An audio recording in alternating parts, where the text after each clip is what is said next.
enough for a civil war. They don't seem like, they're not like those men before. Yeah, I think so. The men, in order to have a civil war, you need men, right? And the men too afraid to have a civil war. They're so weak. And a civil war is like a serious thing. You got to go out on the battlefield day and night. You can't go home to mama.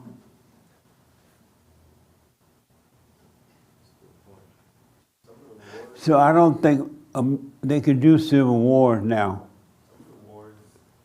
If Trump called for a civil war, won't nobody show up but him. He and his vice president. Some of the wars were started by women. In China, it was started by women. No, we're not in China. I'm talking about here in America. So it started by women. Women are pretty angry here. That's true. Does the men look strong enough to do a civil war? No. See? No. But I think when people are angry though, they're like willing to fight.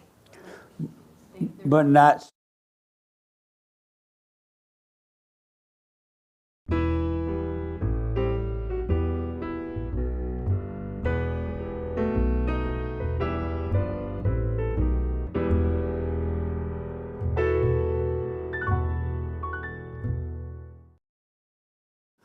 Good morning, welcome to fellowship.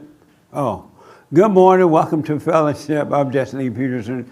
You can get involved by going to our YouTube chat line, and Hake will pass on your questions and comments to me. Good morning, y'all. Good morning. How's everybody? And so, Raymond, don't sit in front of that lady. You blocking off her. Sit on an end seat back in the back. Yeah. And Lord, no one said. I bet you're happy I told her to move, huh? I can still see you. I saw your daughter look at you as soon as he sat down. She looked right at you. I understood.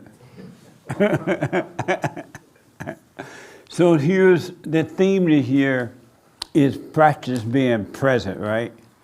So today, during this meeting, I want to encourage you to be aware of yourself speaking today. Be aware of yourself as you're speaking. Anybody ever done that?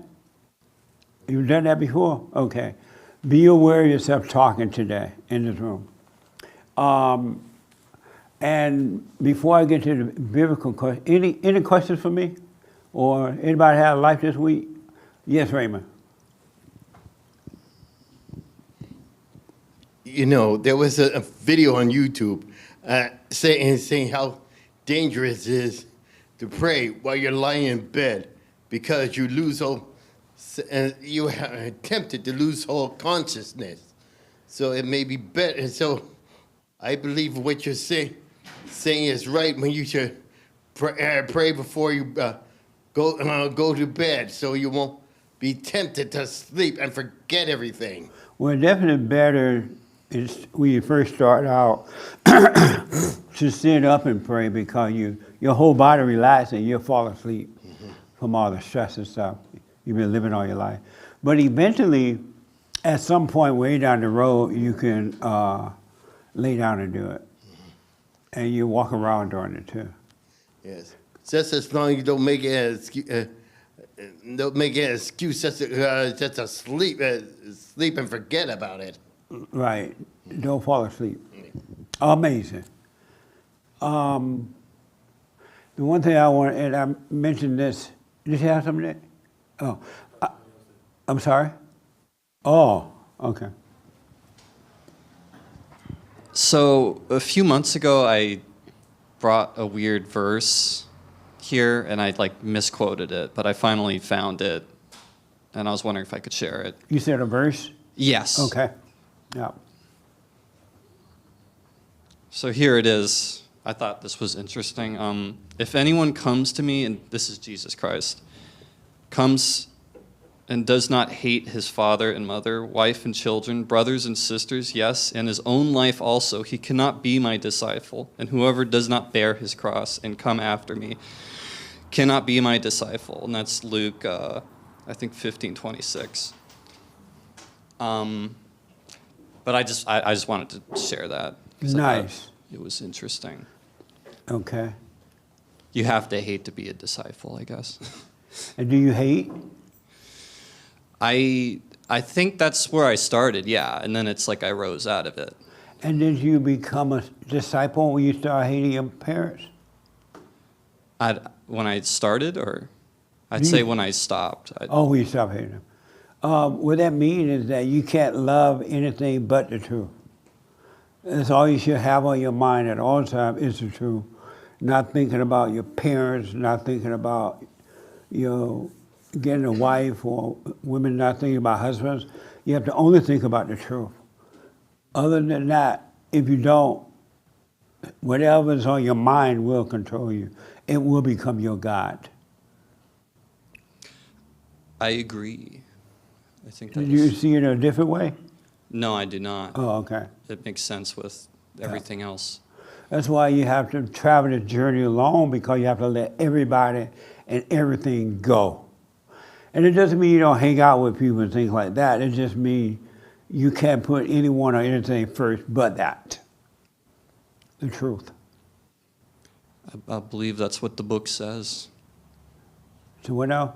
That's all I have to say, yeah. Oh, okay. Amazing.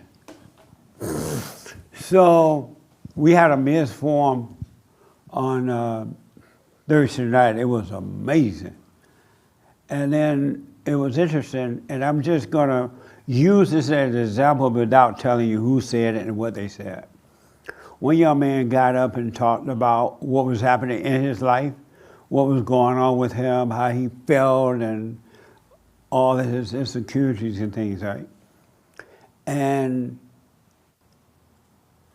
I'm sitting there and I'm watching this, and I realized everything he said about himself was a lie. Nothing that he said about himself was true.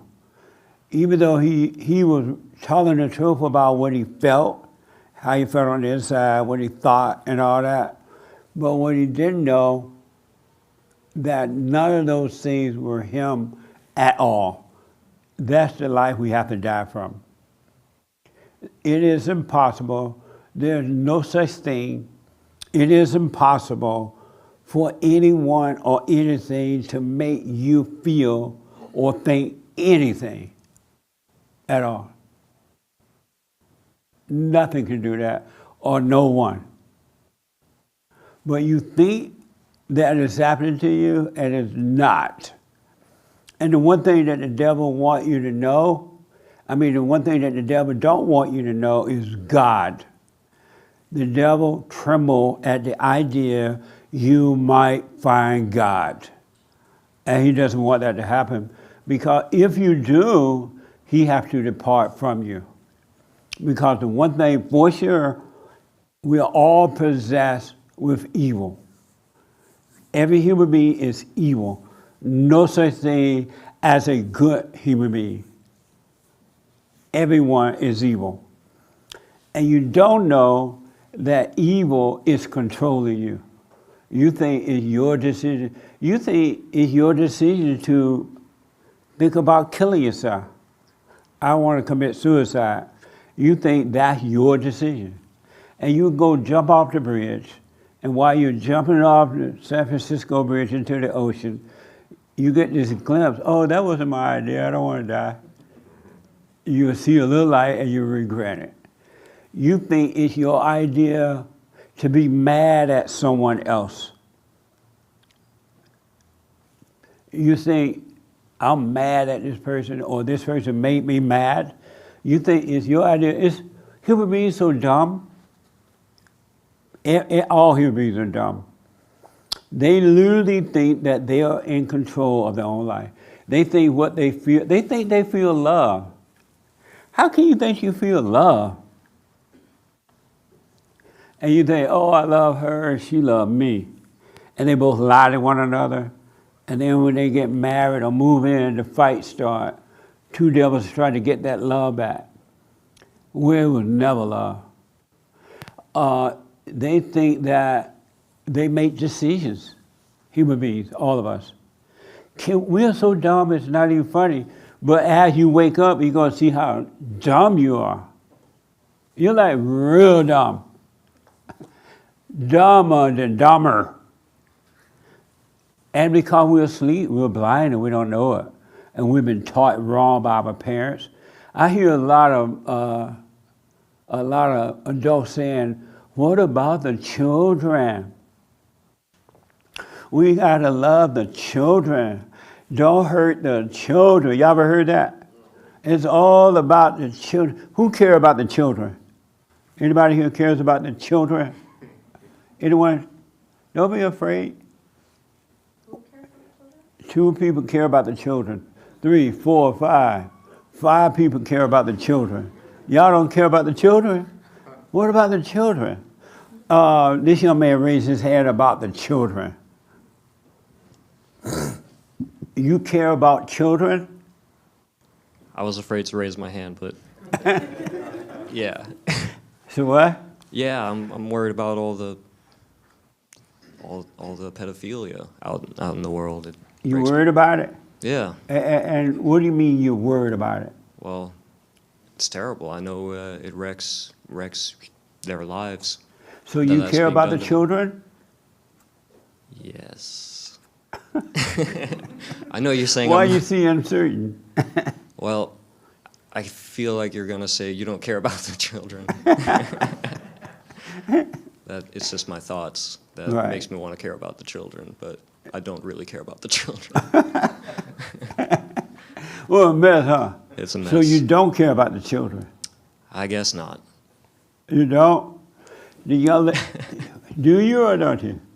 I mean, when I hear these stories, I get really upset, and I feel, not that happened to me, but I can, take the experience I went through, and then I can think about what's happening to certain people, and it makes me upset, maybe because it reminds me of what I went through, but I also know that those children are just going to struggle for the rest of their lives, and it makes me upset. Amazing. And what good does it do to children when you get upset? No good, other than I vote Republican. Amazing. The young lady behind you. You said you care about the children? Certain children, What does that mean? like my family, my brother's kids, my cousins. But you don't care about all children? No. Just your own family member children? Yeah, just What me. a selfish lady, huh? Why don't you care about all the children? My heart isn't that big. Oh. And how do you know you care about the children of your family? When I think about them, or I don't know, when I spend time with them, and yeah. Okay. Amazing. Who else care about the children? Did you raise your hand? Right here. And then I'll come over here. You care about the children? I don't think I care about all the children, but my children. You care about your children? Yeah. Meaning your own kids My that you own made? kids. Yes, And how do you know you care about them? because I try to protect them to the best of my ability from the world, the cruel world that we live in. Oh, okay. So you just care about your children? Yes. Okay. Amazing. Anybody else love the children over here? One more guy. I was gonna say the same thing, so I don't. You don't want it?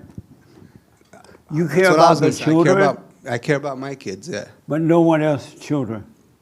I feel for them, but I mean, can't do anything about it. You feel for them? If they need something, if I can help, why not? But If they need something? if they ask me for something, yeah, for food they- or something, I don't know. What? I care mostly No, about my this is kids. a fellowship. It's not being judged or anything. We just want a fellowship. So what do you say? I said I care about my kids and try to raise them right and protect But you don't them, care whatever's about other people's children? Well, Not that I don't care about them, I just don't feel for them. You don't feel anything.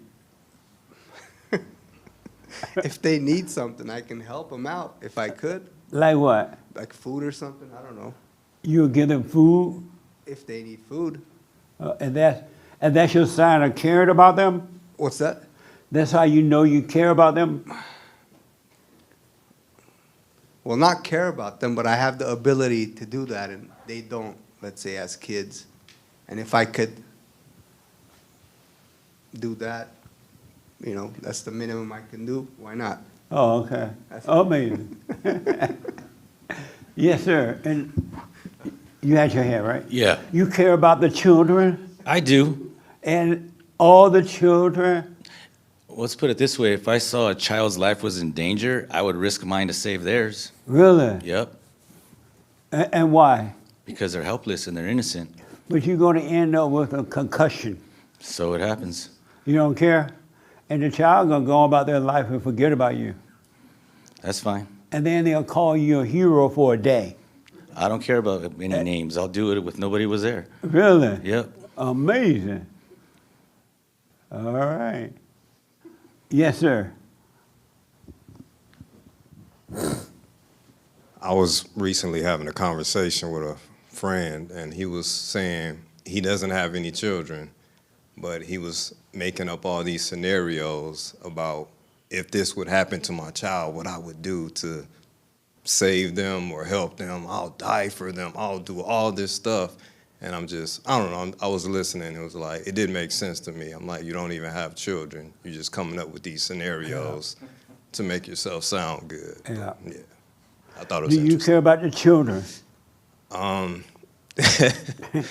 No, I don't. You don't care about the children? I do not.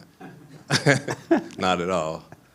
Somebody even quoted the Bible, God says something like, if anybody hurt these children, they might well take a rope and throw themselves into the ocean. A millstone or something like that. What did God mean by that? I've never heard. I've never read Oh, you that never heard verse. that? No. Oh, okay. Anybody read that verse before? Yeah. What does it say? I think I read it this morning. It's if anyone lets these small ones lose the way, then it's better to tie a millstone around their neck and toss them into a lake, okay. something like that. Amazing. Do you care about the children? I have a question to that. Is it right to care for anyone? That's not the question. Do you care about the children? It's all about the children. I think I do. I want to say no. You want to say no, I do. but you think you do? Because Was it's he talking about you? Hmm? Was he talking about you?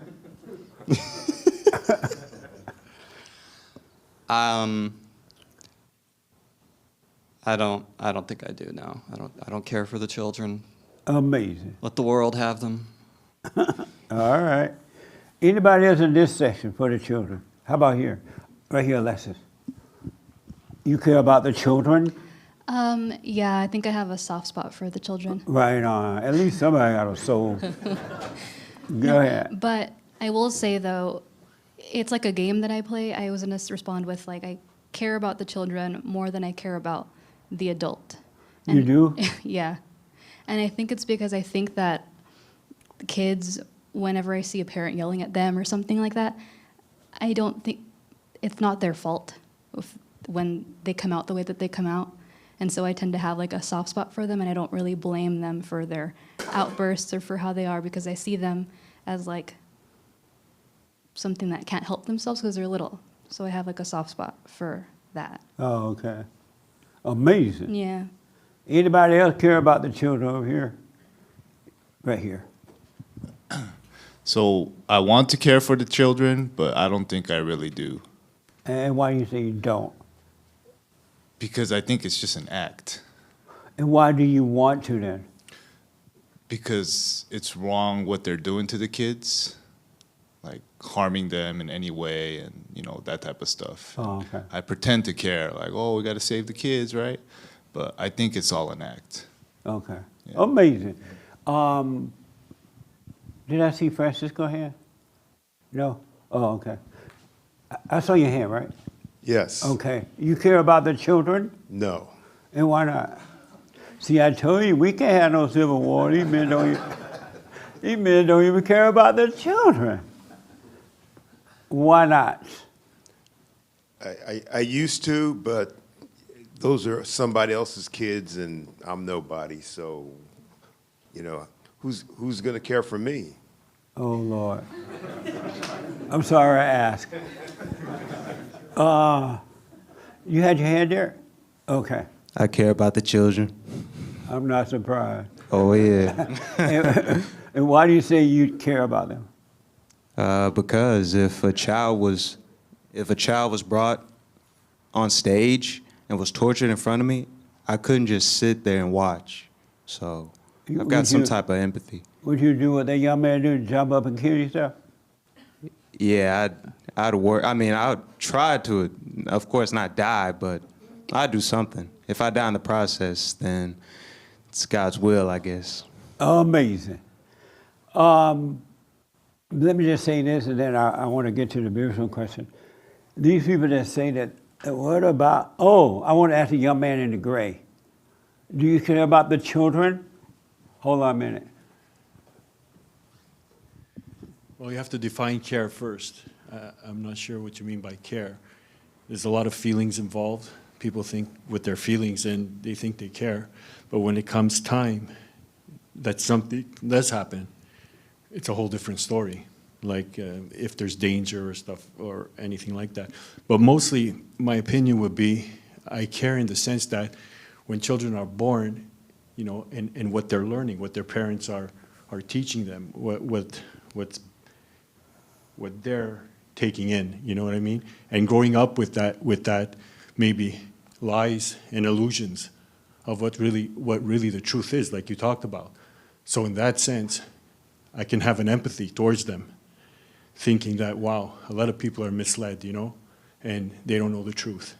And especially kids, they'll just, I was a kid too once, and you just eat it up, right? So you do care about the children? In that sense, I have an understanding, of the battles that are going to be before them, and the things they need to overcome. And so do you care about the children? Yes. All right. Thank you. Amazing. So I was thinking about this thing about the children, and I was thinking about the number of children that are being taken away from their fathers and by the mothers. The mothers go to court, and they take the man's children away from him, and the court agrees with it, and the kids are suffering for the father. And then even if the court says, okay, you can have half visit or whatever, right? The mother fight to make sure it's difficult for the father to see the children, and the children suffer. I know a father went to visit his kids this weekend, and I was talking to them on the phone, they're little kids, and you could just see or hear how happy they were just to be around him. But the mother fights so hard to keep those children away. She get all the money, but she still doesn't want him to see the children. Does anyone care about those children? Or you just cared about the children just being beat up? When fathers are not able to see their children, it impacts their soul in a way that most of them never overcome. You grow up yearning for the father because your mother kept you away. So which is worse, to care about a child getting molested or a child's spirit being destroyed by turning them away from the father? Nobody care about that at all. And it's happening all the time, every day around the world. And the boys and the girls are suffering. Did I see a hand somewhere? Yes. Think about that. And then if there are parents together, but the parents are impatient with the children. They have no love for the children. They get mad if the kid doesn't do it what they want them to do or act the way they want them to act. They go off on the kids. They yell at the kids. They have no patience. Which is worse? That's no love. Kids can't live with that. Growing up with parents who get angry and destroy their soul, destroy their spirit, turn them away from God. But when human beings think about hurting children, they always think physical. They don't think what's happened to the spirit of the child. And that's what God was referring to. He was talking about the child's spirit. You're the parents, you're supposed to be the light so that kids can walk in the light. But you're in darkness and the kids are suffering. Nobody cares about that. Oh, but you love the children. And the only way you love the children for a program, so you get money. You don't really love the children. Yes, sir. Yeah, I was going to say, actually, I raised my hand that I do care about the children, but not in the way of, like you were talking about, physically molestation and this kind of thing so much, but just the character and their spirit. Yeah. Because really, what I see is a cascade. If the parents don't take care of their, I guess, making them or helping them to be their best or what God meant them to be, it actually just has an effect on the society. Absolutely. Because they end up just committing crimes, killing other people, really not doing any, being a benefactor to society. So, yeah, I do care about that. That's what I care about.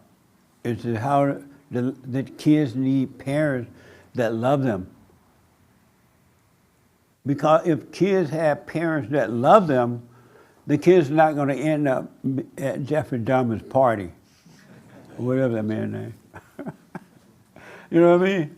Because the kids are going to have perfect love growing up. They're going to be free. They don't need to go to a party for that reason. But the parents don't love the children. So it's a mess. But anyway, thank you, man. Anything else? No, that was it. Okay. Thank you. The devil don't want you to know about God. He doesn't want you to find God. And he does everything he can to keep you from finding God. Everything. He's always working on you, and then he'll bring other people to your life to help him, assist him in keeping you from finding God. He would do that all the time. And the interesting thing I want you to know, really smoke on this one. You're never going to know God or find God until you understand hell clearly. You gotta know evil. You're not gonna know heaven. You're not going to know good until you know evil. When you understand evil, you will understand and know God. But you can't get around it. You got to go through hell. You got to know hell. You got to know evil before you can know good. And some of you, not all, don't want to go through the hell. You say it's too painful. It's too lonely. It's too this, or you cry, or you whatever. But you got to go through hell. Christ did it, and we have to do it. In order to get a life, you got to lay down your life. And when you lay down your life,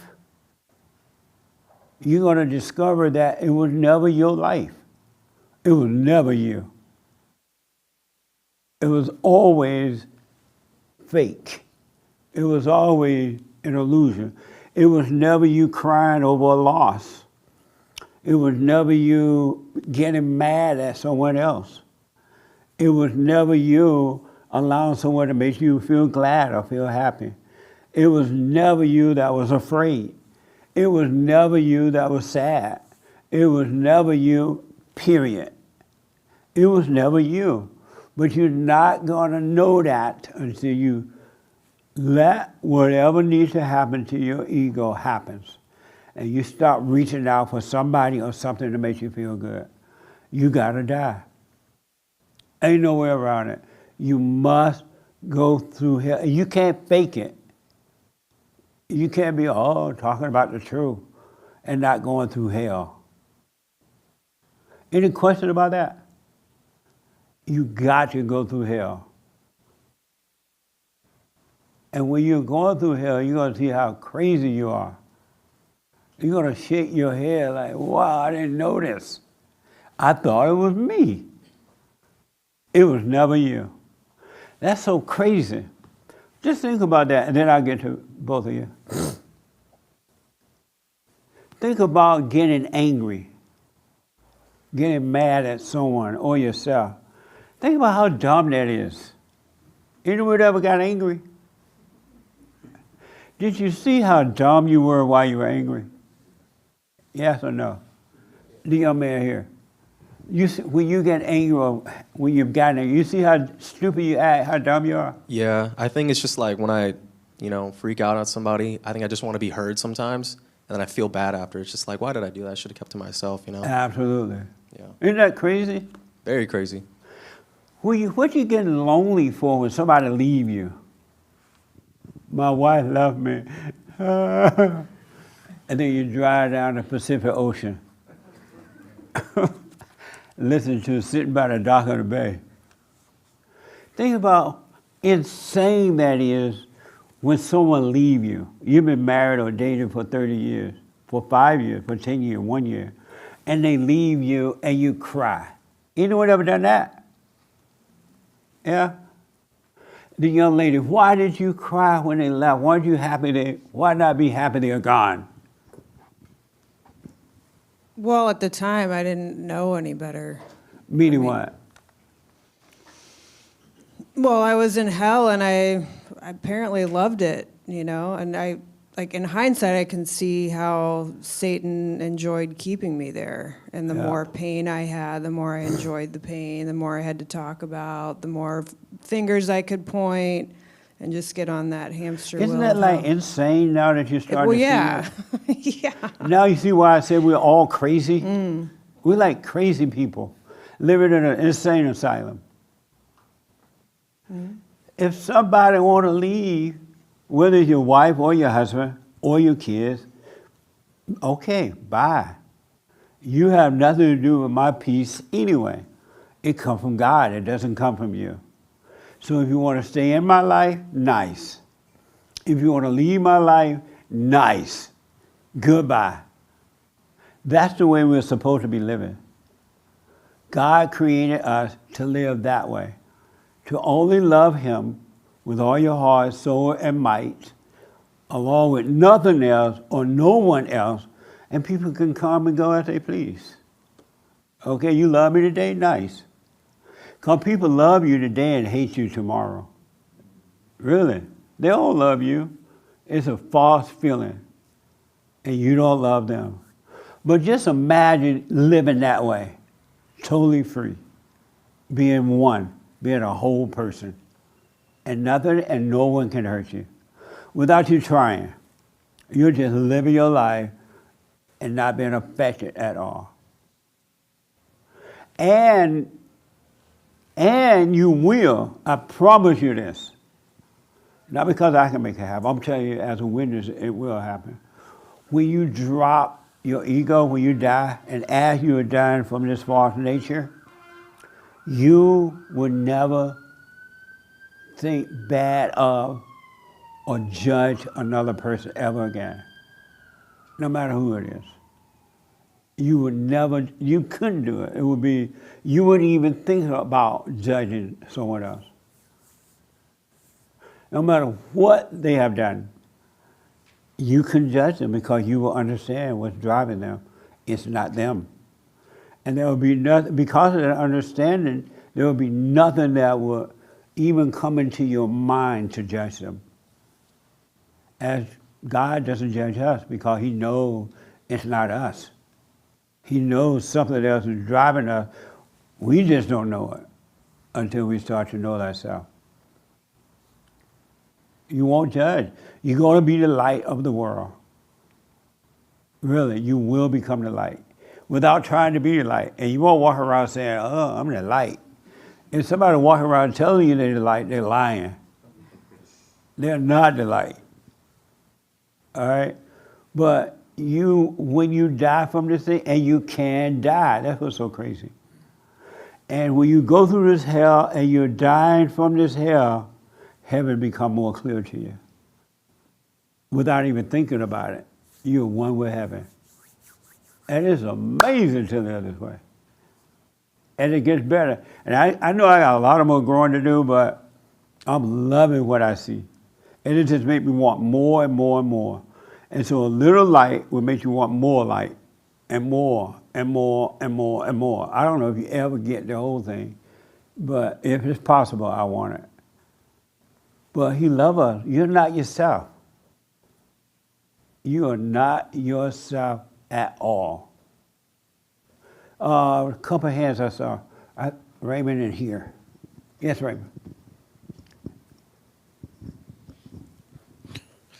I should like to let you know that whenever I pray, I feel like I'm I'm walking across a barren desert. It's as if my life was barren and nothing more than with one monstrous anger within me. Yeah. That's and in a way, I guess that's my ideal of hell. Seeing myself as an angry monster. You are an angry monster, but it's not you. Yes. In a way, I'm grateful that I never had a woman because I do not want to share that hell with another woman. Yeah, I'm glad you haven't either. Two devils. Yes. Can I ask 2 questions? Yes. So, in the New Testament, it's written, when you're married, you become of one flesh, and man cannot divorce, this flesh. It cannot be undone. And if Right. you get remarried, it's equivalent of adultery. So, how can you divorce? How is that the right way? When a female become a woman of God, when she become one with the Father, and the male become a man, one with the Father, it's impossible to divorce. That would even, because she will be walking by the light, he will be walking by the light, and in the light there's nothing but perfect peace. These marriages today are coming from hell, they're made in hell, they're coming from hell, they are given, the men and women are given to each other from Satan, not from God. And so when they stand and say, until whatever they say, they're lying. Yeah. That's why it's so easy to divorce, because it's not from God. Okay. That makes sense. And then my second question, When you come, the closer you come to the light, there is nothing missing. There's nothing to think about. There's nothing to get mad at your wife about, or the wife get angry at the husband. And so you just live your life because you're guided by that. And so if the husband want to leave, the wife would be like, oh, okay. See you later, honey. It's been fun. But she wouldn't miss you at all. And you wouldn't miss her if it was the other way around. okay. Will you know when hell comes? Will you know when hell comes? Yeah. Inside of you? Yeah. Yeah. But Okay. you may not call it hell, you may call it you. I feel this and I feel that and I think this and I think that. But when you start to, when you stop saying what I think, what I feel this way and I feel that, you will know it's hell. Okay. That's all. Yeah, you will know. Do you see that you're living in hell now? Yes. And what is it like living in hell for you? It is like rolling that boulder up the hill and never quite getting there. And it hurts, and it's painful, but you're not quite there. Yeah. And it is because I am. Hell is Identifying. painful. Believe me. And it's only painful because we lived for so long thinking that it was us. So it feels like we're dying. It feels like I'm losing something, right? But if I knew for sure that I was clear that it's not me, I could just die right now and be free. And the more hell you discover, you're going to see that it's not you. If you start to, let's say today, you think about things go through your mind, and you pay attention to that, and you say to yourself, who just said that to me? I feel this pain, but it's not me. I feel the pain, it's in my body. If you just remind yourself like that, you will start to see what's going on in you. And you will start to overcome. In the silent prayer where the pain stops and it's gone like that. And it's in that state, yeah. Yeah. But you can live your whole day like that with no pain. Yeah.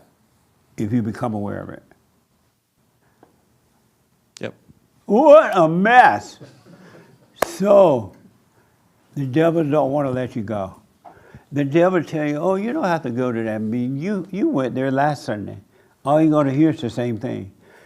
You should go to the church where they lifted up holy hands, where they're singing and dancing and crying.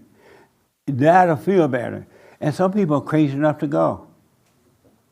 I literally know people who would come to the meeting here, and they would hear the truth, and the devil would stop them from coming for some reason, whatever reason, right? And they walk right into their death. They suffer. It's best not to go for heaven if you don't want it. Because when you stop, you're doomed. The hell is greater. Because that's what Satan wants you. He's always trying to stop you from working on yourself. Don't do the silent prayer today. You can do it later. You don't have time. You got to make it to work or whatever. Right? He doesn't want you to know that he exists. He doesn't want you to see what's going on. He doesn't want it.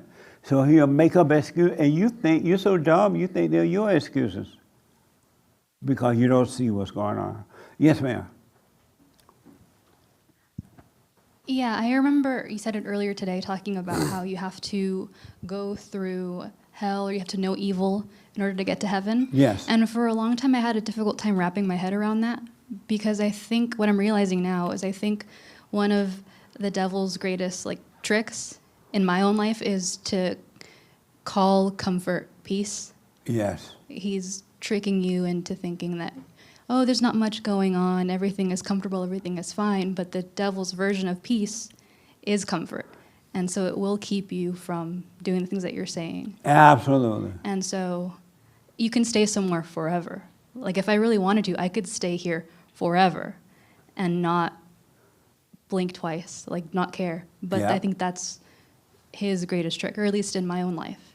It's confusing or calling comfort peace. That's why you have to see him. Yeah. That's why you got to pay attention to what's happening inside of you. The worst sin, the greatest sin you can commit is to forget to be aware. Forget to be aware. What was going through your mind while you were speaking right now?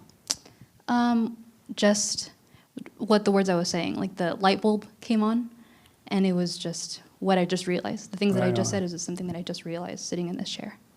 Right on. Yeah. Stay with it, stay with it, stay with it. I love staying with this, really. And it's real. It's really real. You're living in hell. I used to live in hell.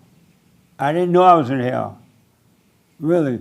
I didn't know how dumb I was. I didn't know. I just didn't know. And I was like, oh, I didn't know that. I just didn't know. We're stupid. When God said, of ourselves we know nothing, and of ourselves we can do nothing, That's the truth. You literally can't do anything about yourself at all, and no one else can. That's why these people are talking about, oh, I'm trying to help somebody. You can't help no one.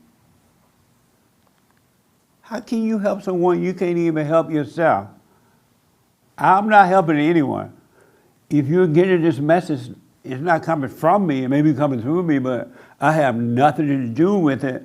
And that's why if you get help from it, fine. If you don't, fine. There's nothing I can do about it. And so I don't care. Ain't nothing I can do about it. I have to pray, I have to be aware. I practice being aware. I do what's in front of me. It's enough for me living my own life. Why should I care about your life? You know what I mean? I care about me. I need the Lord. You can't help other people, dummies. You can't help your own adult children. You have to let them suffer. I don't want them to suffer, then you hate them. Why don't you want them to suffer? Christ suffered. Why shouldn't you want your adult children to suffer? We're responsible for our young children, but when they become of age, when they become adult, they are responsible for themselves. That makes sense? All right. I saw a hand. Right here first and then here.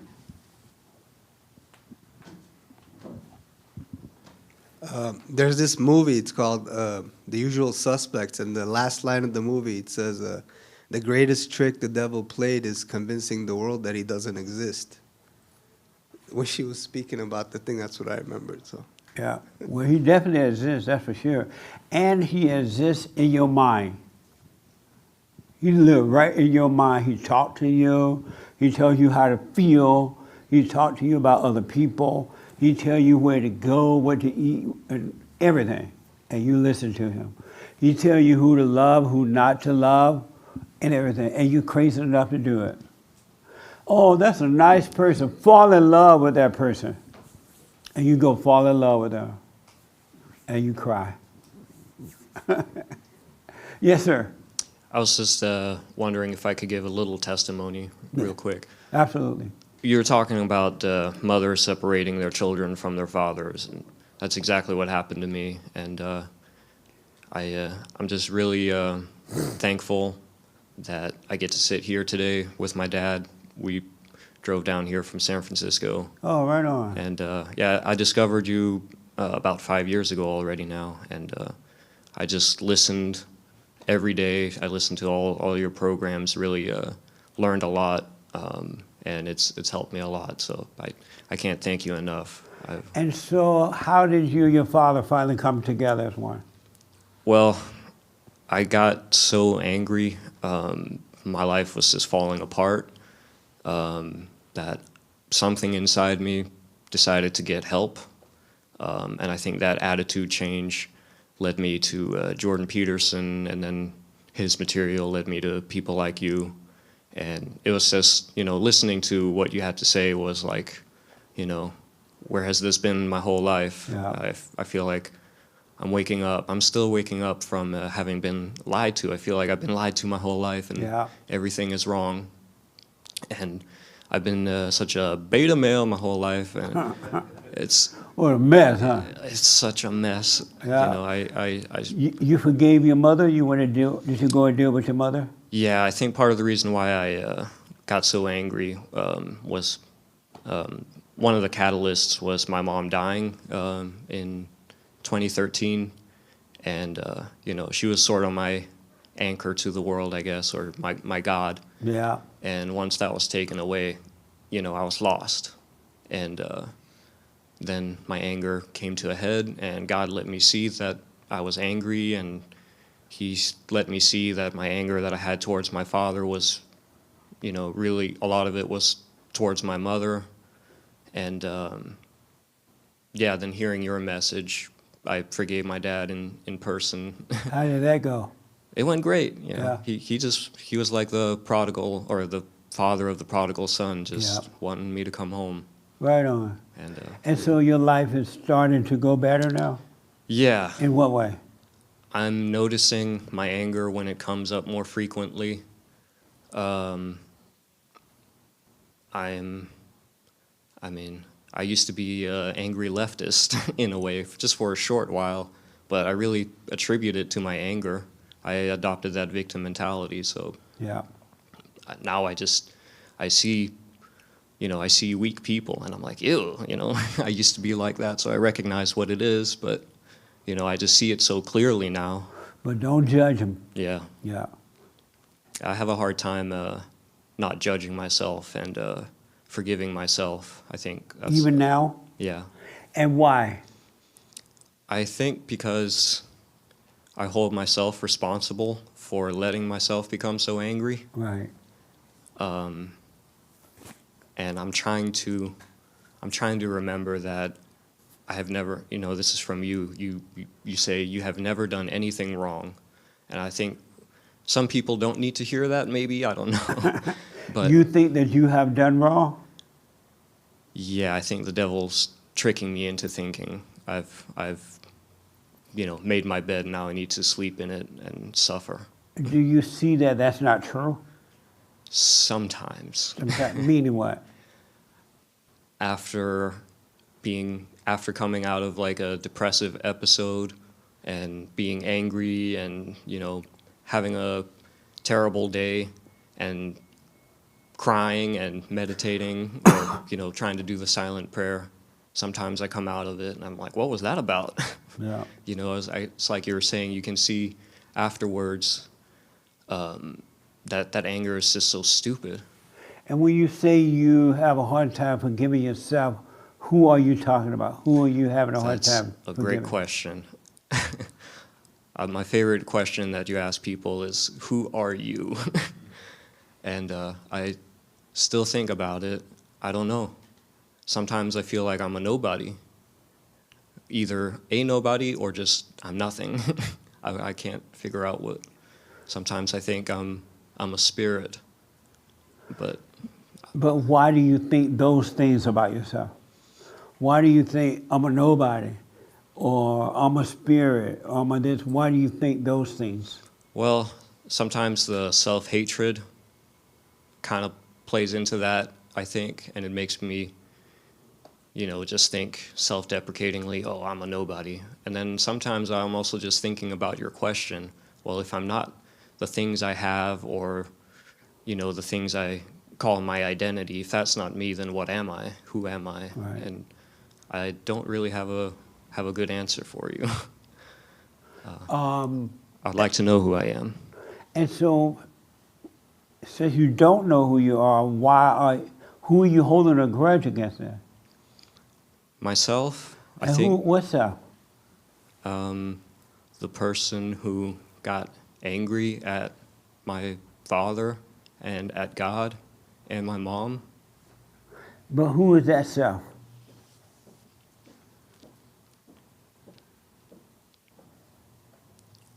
I don't know, just an angry kid.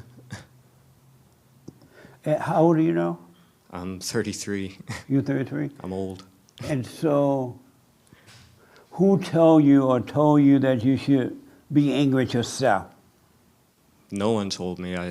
But where did the idea come from then? I think it came from when I was a kid and looking at the world and seeing how crazy everything is and forming an identity based on, like, I need to be responsible for myself. I need to do the right thing and hold myself accountable.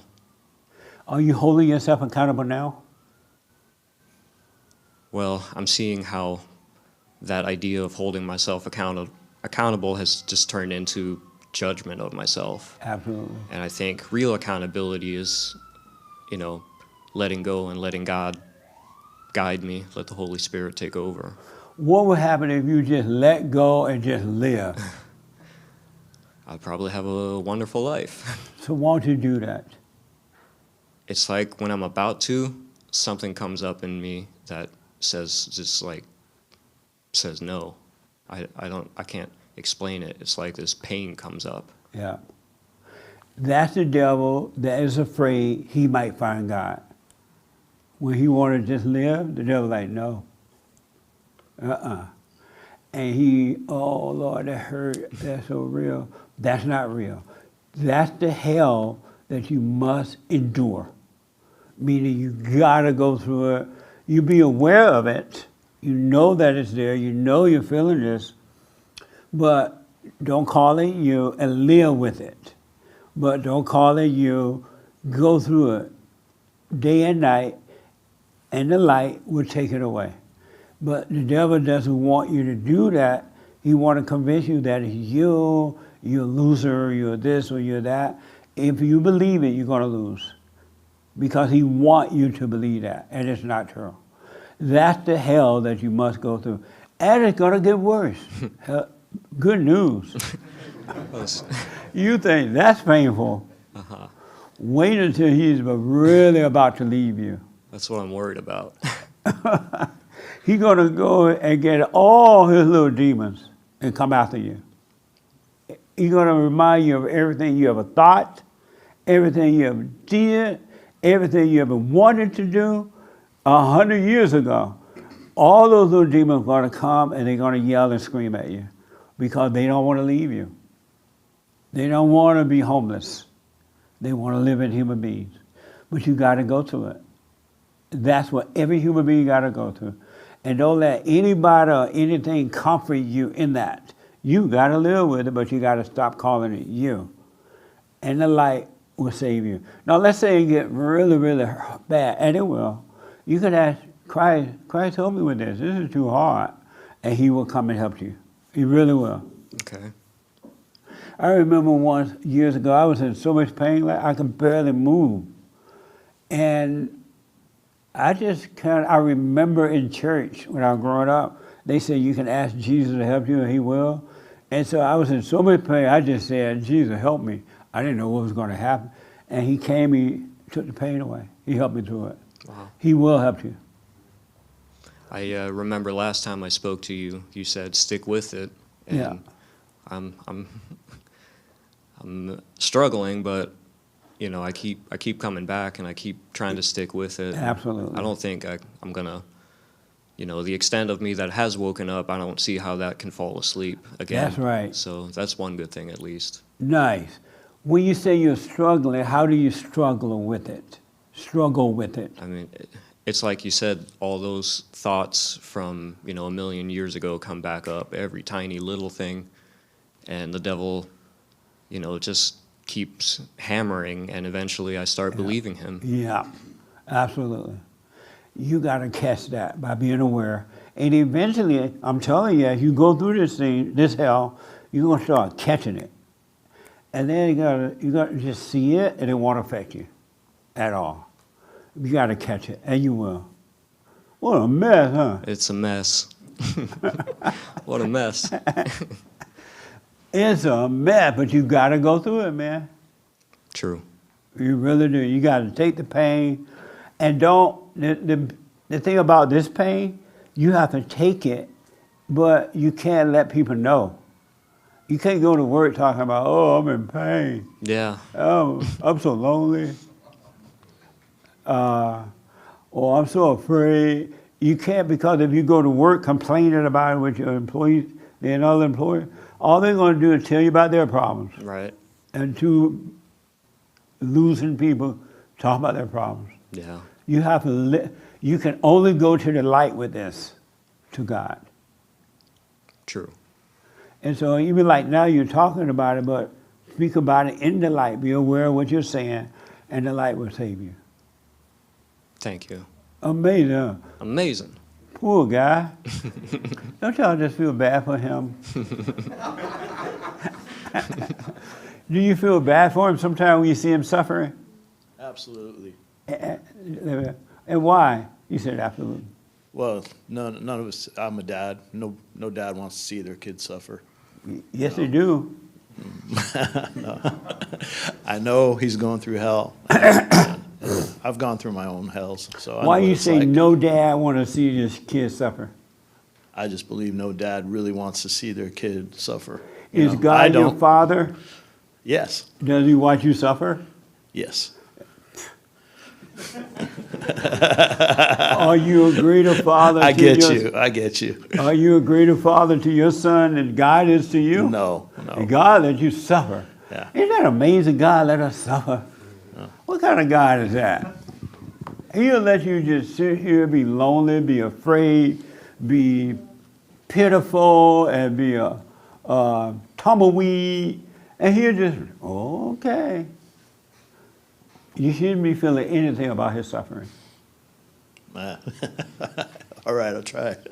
So what? I said I'll try that.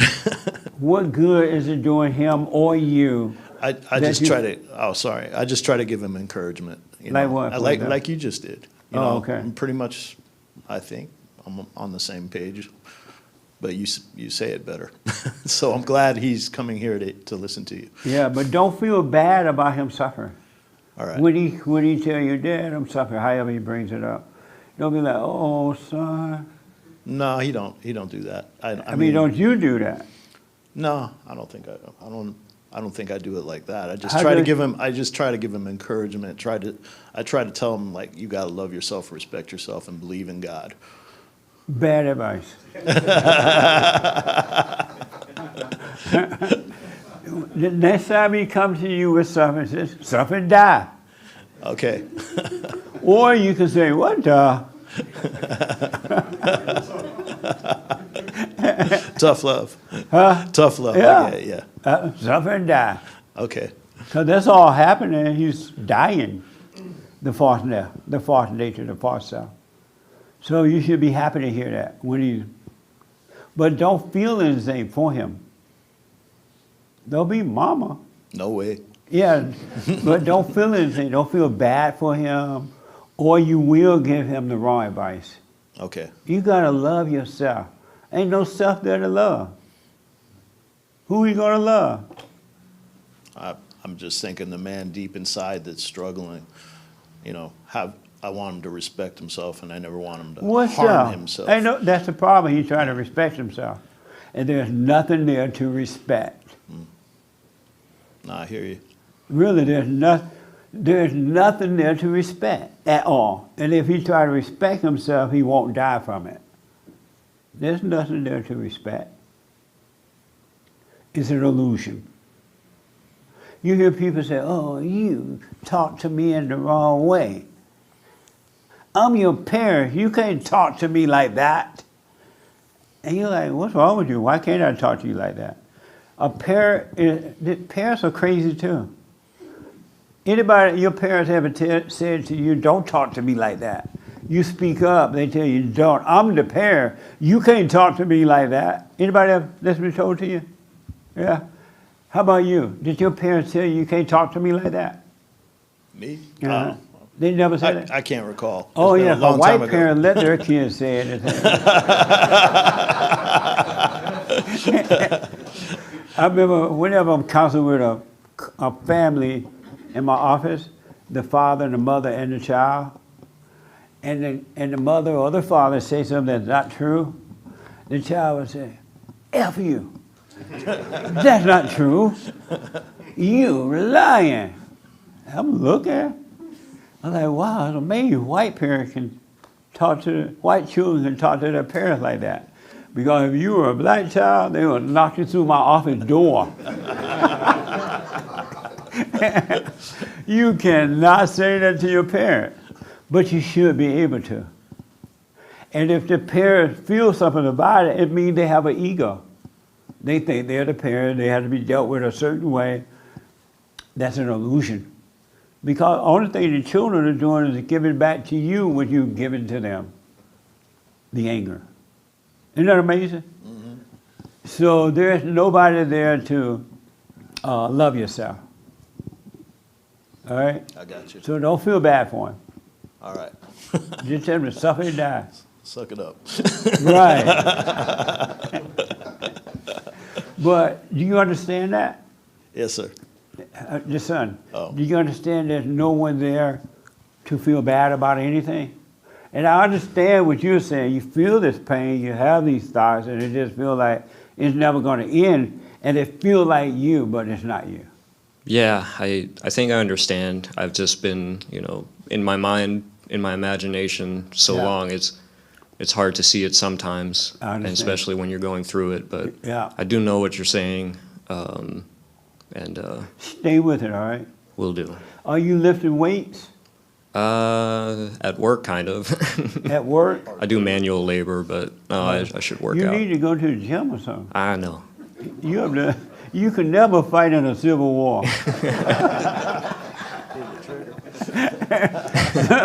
I'd be a suicide bomber or something.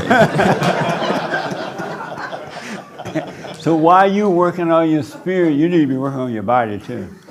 True. Do some weight. Don't be I like know. 8. Well, at least 8 walked. He walked. All right. Stay with it, man, really. Yes, sir. Don't let the devil talk to you. You die, you suffer, and you die. No matter how great the pain get, overwhelming the thoughts are, or whatever, go through it anyway. And the Father's with you. And it will end. I promise you that. It will end. Okay. But you got to die. Thank you. And it's not you that's feeling the pain. It's in your body, but it's the spirit of evil that's having pain because the light is shining on it. And that's why it's tripping like that. True. All right? Right. I have a question, unrelated. I don't know. Okay. Do you believe the supernatural is real? Who? Do you believe supernatural is real? Like I've been. That movie? No, I don't know. I don't know that movie. What's a supernatural? Like, I've been listening a lot to near-death experiences and priests who do exorcisms, and part of why I really like listening to you is because I call it common sense Christianity, but now I believe the supernatural is also real. So, But I was just curious. right now you're already too crazy. You don't need it anymore. Sure. I wouldn't recommend you listen to the supernatural or any of that right now and deal with the supernatural side of you. Okay. Really. I wouldn't be into all that. Because sometimes I feel like it strengthens my faith knowing that it's go real. ahead. Just knowing that it's real, that heaven is not just, on earth, but actually, when you die, you go to heaven. And You don't want to be convinced with about heaven from the outside. You want to see heaven for yourself, and you will. It's inside of you. okay. And you don't want to be thinking about dying because there is no death. There's only one death, and that's the ego death, right? You should stay away from supernatural and everything for now because the devil's going to use it against you. And right now you're not able to just watch a movie like that and not apply it to yourself. One day you will be, but those people could be lying or all kind of stuff. It may be true, but it could be a total lie. Okay. To make money or whatever, right? Yeah. You don't need that right now, man. You already messed up enough. Yeah. You up there looking at supernatural. And now you think, oh God, there is a heaven, and I'm going to die and I'm going to heaven. I wouldn't bank on that. I'm not sure either. Yeah. So I would forget about supernatural right now and just deal with what's inside of me. True. What do you think about that? That's probably very sane advice. Yeah, for an stop insane watching person. that for now. True. No wonder your dad feels sorry for you. Well, yeah, I like watching a lot of YouTube. Well, cut it out. Okay. Really. You got to pull away from the world, not get into the world. You already too much with the world. And that's the problem. So you'll be looking at all this crazy stuff on the internet and all these people talking about, oh, I died and I came back and that heaven, and they lying to you. And then the devil tell you, see, when you die, you going to heaven. And that's from hell. So I recommend for now you wean off that stuff. Okay. Does that make sense? Yeah. It's enough keep your eyes on what's happening in here. I gotcha. What do y'all think about that? Do you think he needs some supernatural right now? You got enough going on with you, buddy, inside of you. True. So forget about all the supernatural stuff. What do you think about that in the back? What do you think about what I'm telling him? Forget about all that for now. I agree. I think it's just kind of muddying the waters a little bit more. Yeah. And yeah, I don't know. Satan would use that against you, man. Really, because he would play on your mind with that. Yeah, you going to heaven. There is a heaven. That's not God telling you there's a heaven, right? So I would drop it. Do what you want, but I would drop all that for now. Eventually, you'll be able to watch it and it wouldn't bother you at all. Yes. Seemed like to me it would just create more expectations or like putting something on a pedestal. Yeah. And then when you do that, it just kind of puts it further and further away from you. 100%. Yeah. You're trying to overcome the world, not get deeper in the world. All right? So for now, drop it and go to the gym. If you want to be supernatural, go lift some weights. All right, that makes sense? Yes, sir. All right. The young lady way in the back.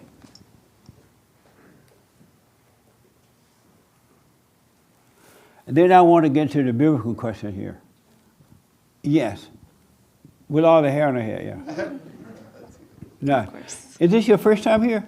No, I've been a few times. How are you doing? How's your life going? Good. I mean, coming here has been really helpful because I think I definitely am going through like the hell. Yeah. I'm trying to come out. What's going on inside of you right now?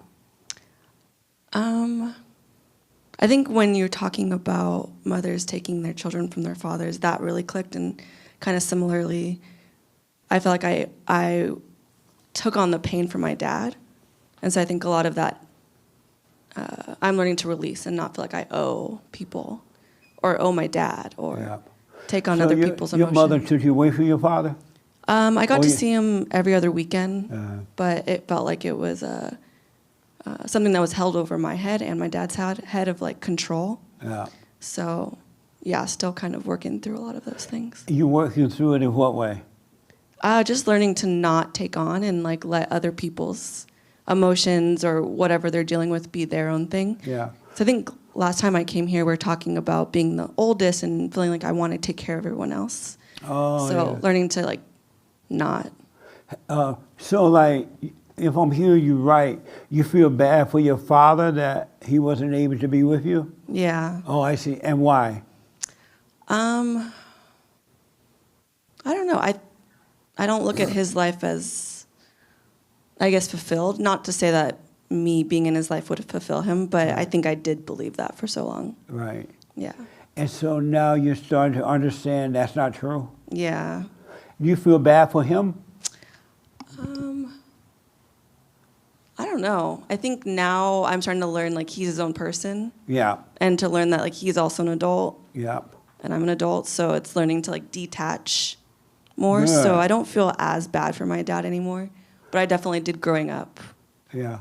Your only responsibility is to not get angry at him. Don't, to love him, don't hate him. But you don't have to babysit him. You don't have to try to be there for him. Don't feel anything for him because you can't do anything about that. You just need to work on you. Are you letting the other family members go too? Yes. Let me I have to know. think. I knew you were going to say that. I think slowly, like, it's happening more and more as I just disconnect from phone calls or more like time in person, just learning how to just get to know who I am or who God is and what he's doing in me. So just like learning to detach, but still hard. I still want to like step in and control. So. In what way?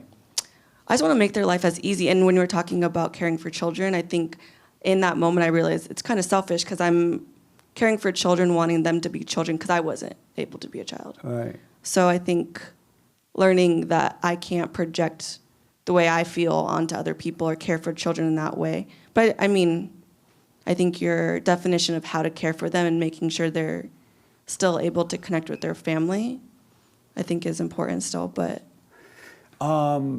You can care for those children and then they'll grow up and cut your throat.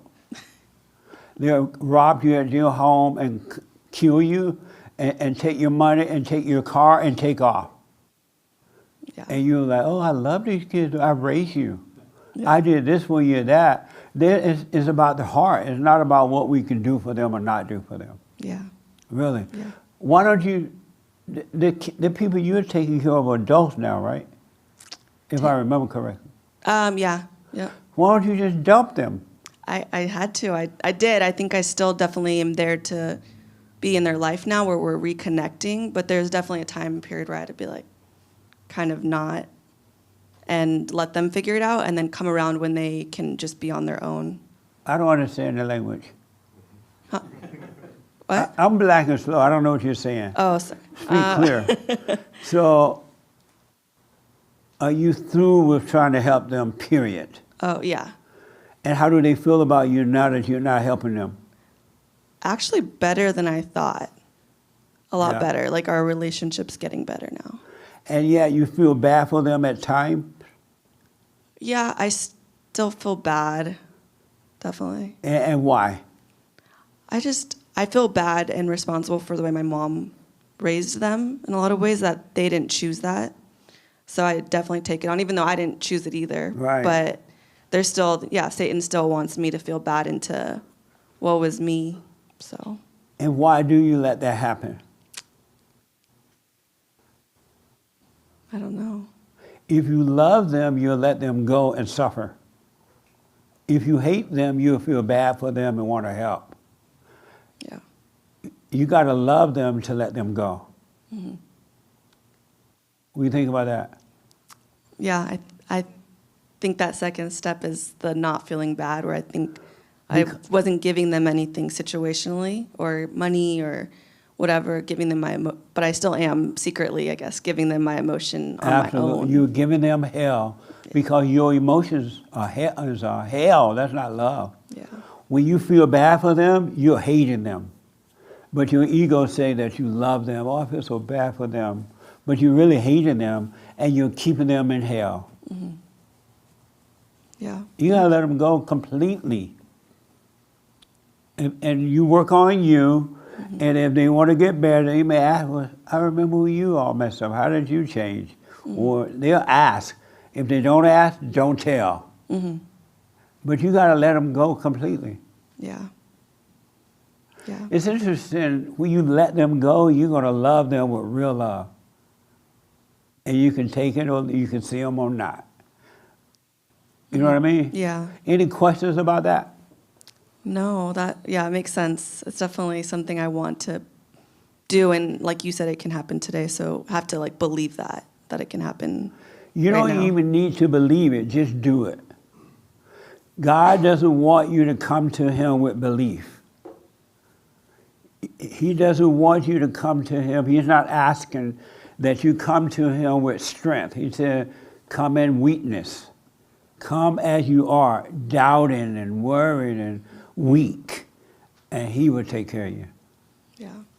It's hard to believe that a lot of times, so. So what else? It's hard to believe it. And why?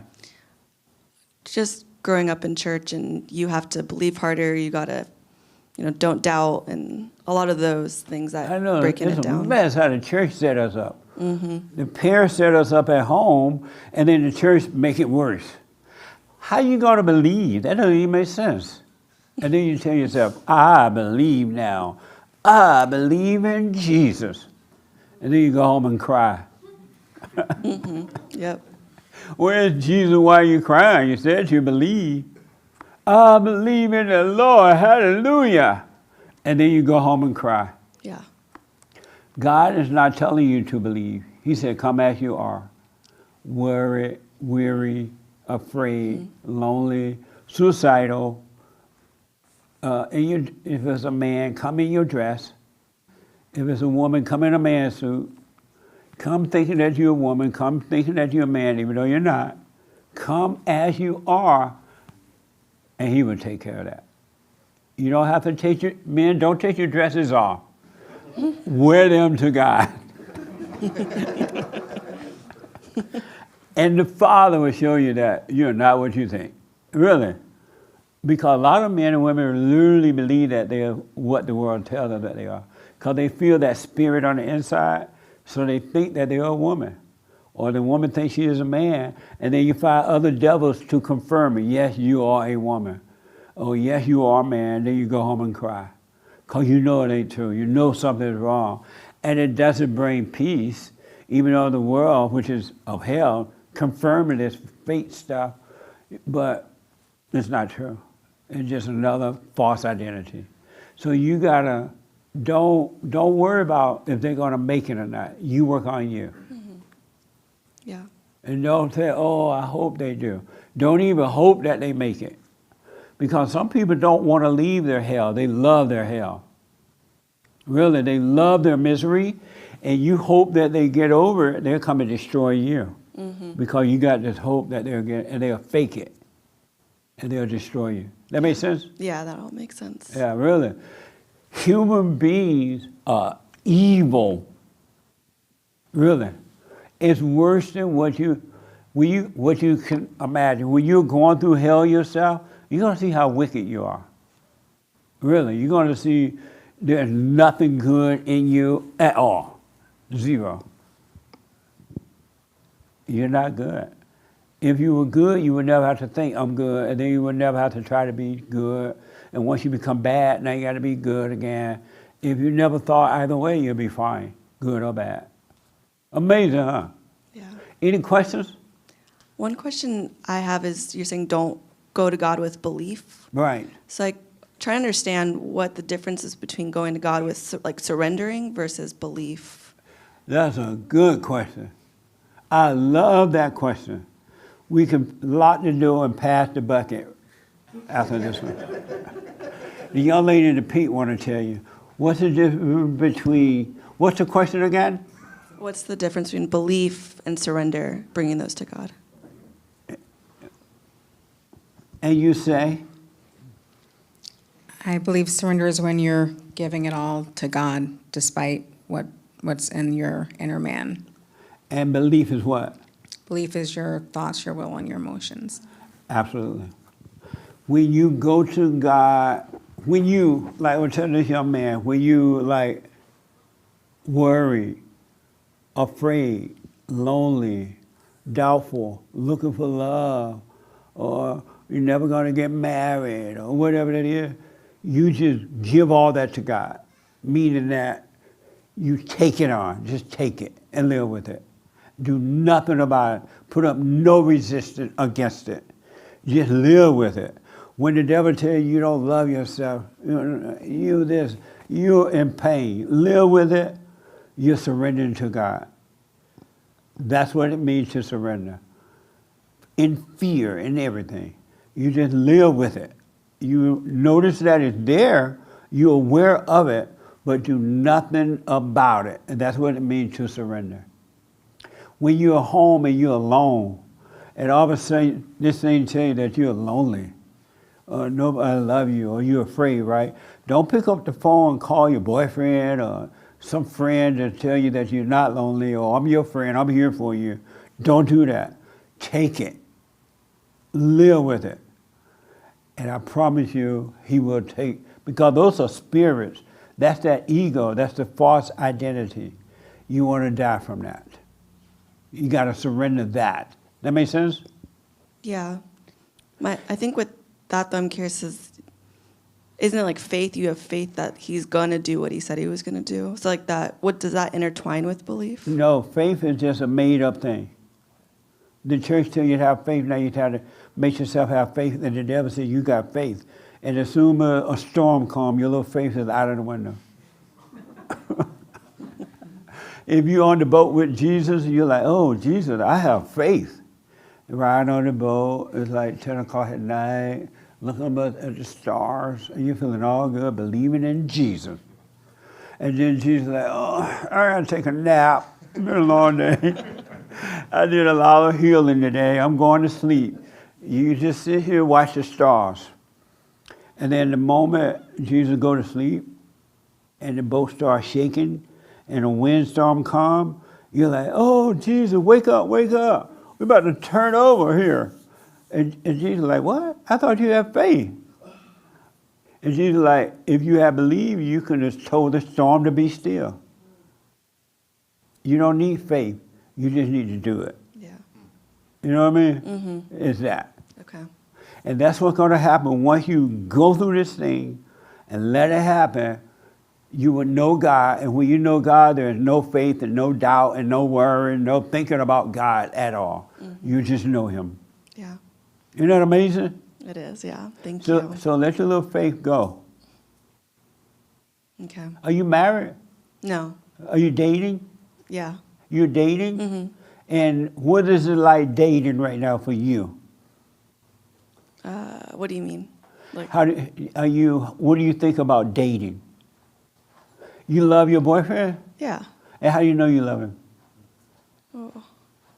I feel like I want to give you an answer, but I know it's going to be the wrong answer. What? I want to give you an answer, but I know where you talked about people thinking they love each other, but it's really just selfish. I don't know. You don't know what? Because to me, it's an emotion, but I know it should be more than just an emotion. So how do you know you So- love him? I don't know. Peace. Just, Could you do without him? yeah. So if he left, you'll be fine. Yeah, yes. You'll be fine. Yes. What will happen to your emotions? I think they would come up and, well, I guess beliefs and emotions would happen. I would just try to let it be and just be okay. Oh, because you know better now. Yeah, I feel like Oh, I'm I more awake to that when we talked about letting go of other people's emotions and Right on. Oh, okay. Yeah. Do you try to control him? probably. Do you try to control him? Yeah. Well, where's the love in that? Because I think I know better for him. What? I think I know better for him sometimes, but You think you know better yeah. for him? Yes. Wow, I thought you love him. I know. It's bad, but yeah, I'm learning not to be in control as much and not to try As to control. much? Why don't you Or just at let all. go of all? Of all, yes. It's hard to conceptualize what it means to not be in control at all or to surrender all. Like, it's such a thing that's unknown. Like, you can't fathom it. So that's why I say that. Okay, the next time that little ego rise up to control him, you think the ego will tell you, look at him. You know better than him. Tell him what to do. Don't do it. Okay. Yeah, just take the pain and don't do it. Yeah. Let him, if he's about to fall in the ocean, let him fall in. Yeah. No, and that actually, when you said that, it felt like a sense of freedom just came up. Like, Yes. I felt that right now. So. It is freedom.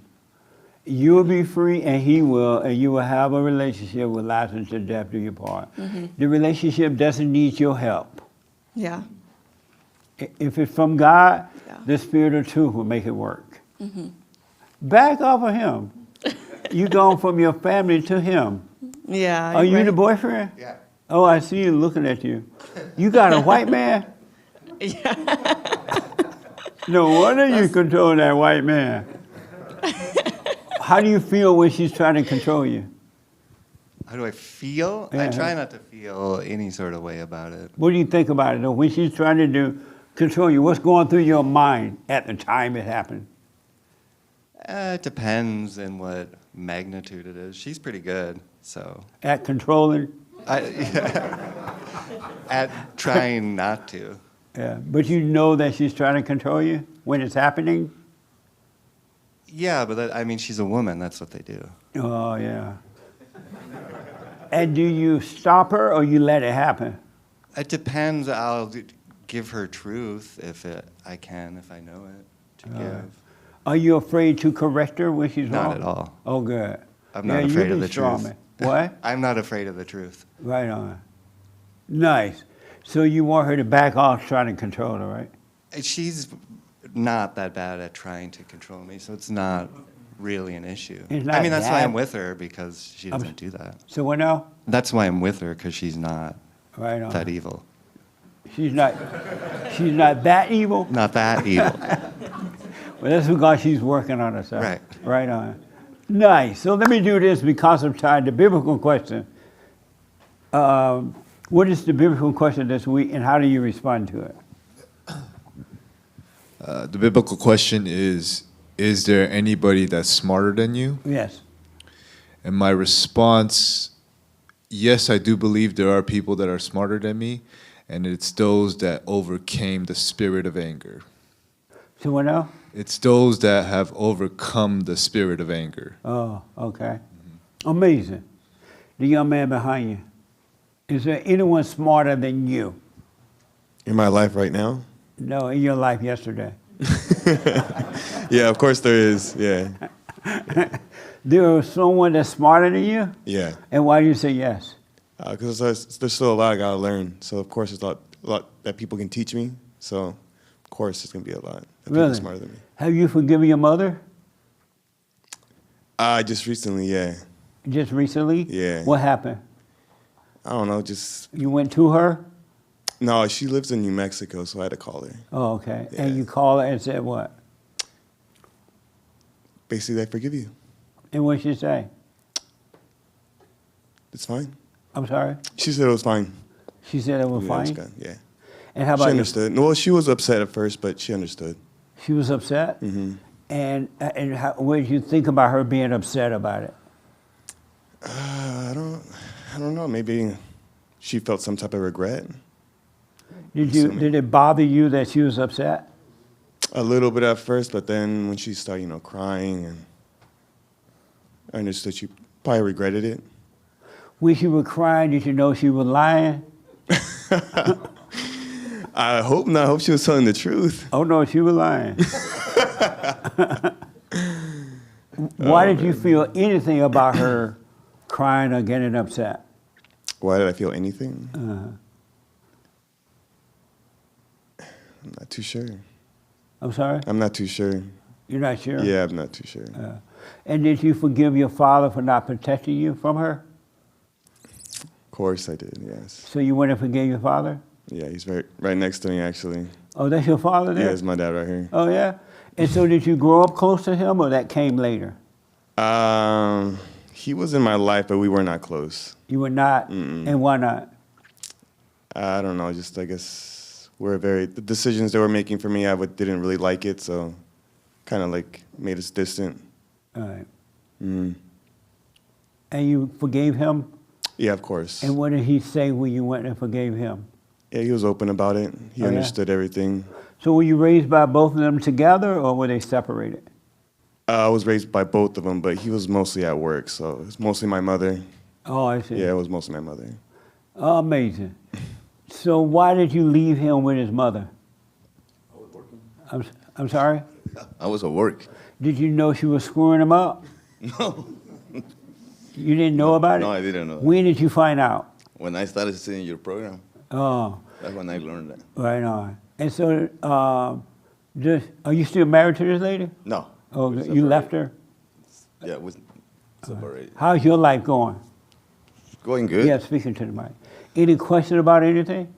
No. Maybe she has a question. What? She has a question. Do you know her? She's my daughter. But I That's your didn't have a daughter? question. Oh, so these are your kids? Yeah, yeah. Right on. But I'll come to your daughter in a minute. There'll be a mama. What was that? I'll come to your daughter in a minute. So, did you overcome your mother? I never had no regrets with my mom. So, no problem with your mother at all? No. She was perfect? To my belief, yes. She was perfect? Yeah. She did nothing wrong? I don't think so. You don't think so? No. You the only person on earth. Was Mother Mary your mother? What? Was Mary your mother? Who? Mary. Was she my mother? Wasn't Mary the only perfect woman?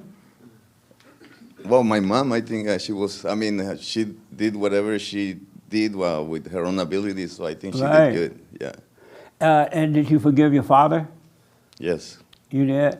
And you forgave your father, but not your mother, because your mother was perfect. That's what I think, yeah.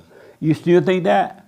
Well, even my dad, I don't think I have nothing to say, I forgive you. I mean. So you didn't forgive him No. either? Really? So how did you become angry? I'm not angry. You have no anger? No. You never get angry? Not that I can think about, no. So you never get angry? I can't hear you. Well, sometimes, yes, I do. But how you get angry if you don't have anger? Well, I guess I do have anger. Yeah. Yes, sorry. So you do have anger? Yeah, but I don't express it like every day or like. But you do It doesn't have come it. out, yeah. And where did that anger come from? Regrets or something. I don't know. I'm not. I can really. I don't know. I never thought about that. And why not? Speaking to the mic. That question never came to me. Yeah.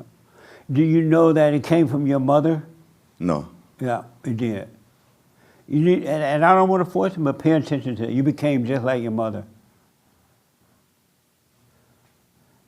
Your mother still living? Yes.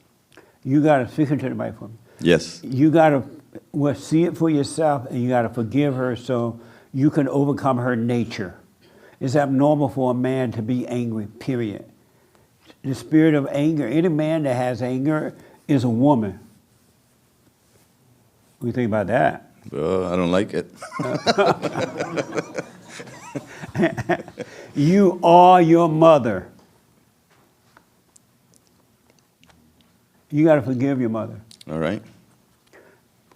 And your mother was not perfect. She did the best she could, but her mother messed her up, and that's why you couldn't protect your kids, because you married your mother, and you stayed at work and let the kids suffer. What do you think about that? Amazing. Amazing. Any questions? No. Are you nervous right now? Yes. I'm sorry? Speaking to the mic. Yes. You can't wait to get rid of that mic, huh?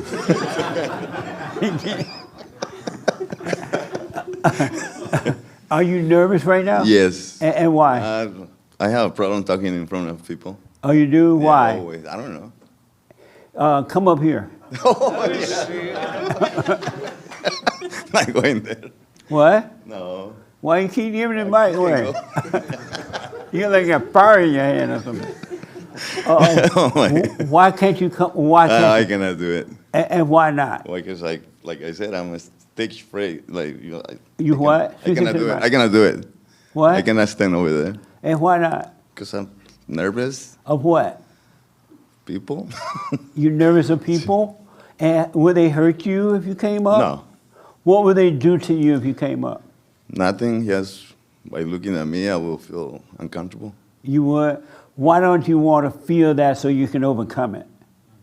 Well, not right now. What? I'm gonna try it next week. Let's do it next week. You do it next week? Yes. You won't show up next week. I'm gonna practice 1 week. What? I'm gonna practice 1 week. Why don't you? What's your mind? What your mind telling you right now about coming up here? Don't do it. It's telling you don't do it. Yeah. And why not do it? Why is it telling you not to do it? Because I'm gonna be uncomfortable. And why are you obeying the devil right now? I don't know. Why don't you overcome the devil by coming up? Next week. Only the world gonna see you. Next Sunday. You're not gonna show up next Sunday. I'll be here next Sunday. No, you won't. Because all week you're gonna think about Jesse gonna bring me up. I'm not going. You want to ask a question? Won't you give it a try and come on up? Not right now. I'm sorry, Jesse. Really? Yes.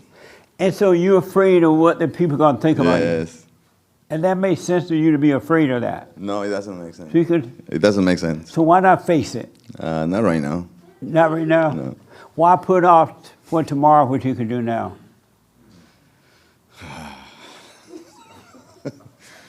No, not tomorrow. Next Sunday. No. Why put off for next Sunday what you can do now? Next Sunday is not promised to you. I don't know. See, everybody's judging me now. I can hear like,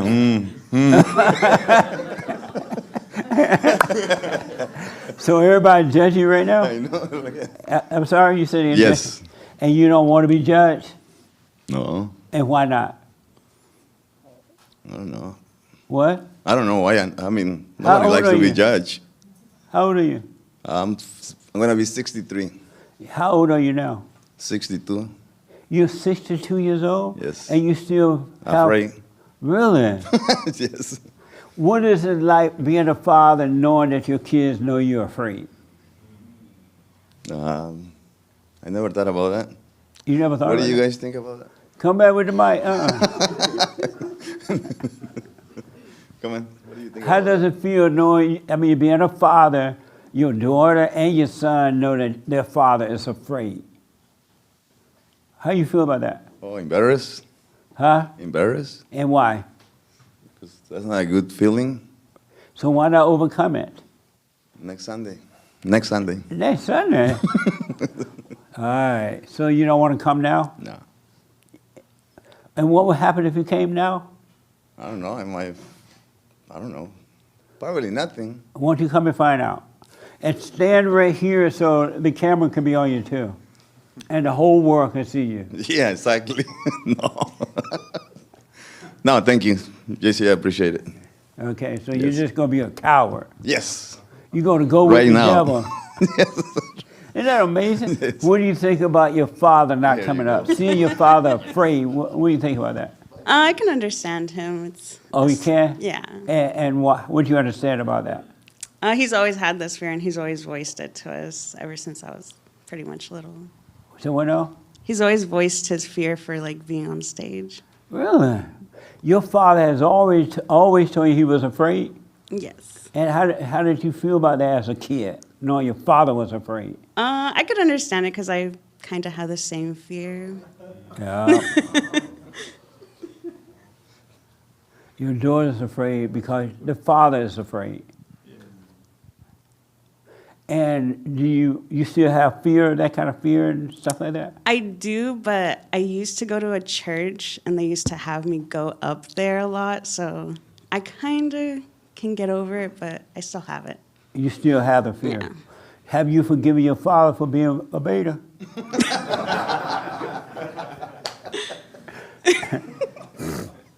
I do forgive him. You forgive him for being weak? Yes. Have you forgiven your mother? Yes. You went to her?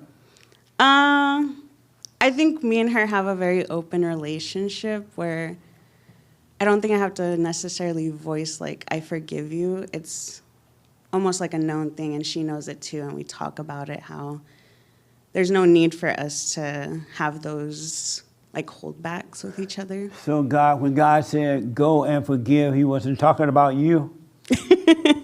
No, he definitely was. So why don't you forgive her? So I'll you can be forgive free? her. For sure, forgive her. Really? Yes. You want to come up for a minute? I could. You're not afraid to? You want to put your father ashamed? And then we all going to judge him real bad. No. You actually want me to go up there? No, I don't. Okay. He's afraid than you are. You're not afraid because you've done it before, right? Yeah. Yeah, so you're not afraid. Not too much. Do you feel nervous that I might have you come up right now? It has my heart pounding, but I wouldn't mind it. You won't have a problem. Do you have a problem with so only the dad is a coward? He's not afraid. All right. Any question about anything? No. Let me do this real fast because of time. The biblical question. Do you know what it is? Yeah, it was. Is there anyone anyone smarter than you? And yeah. you say? I say no. No one is smarter than you? No. And why do you say no?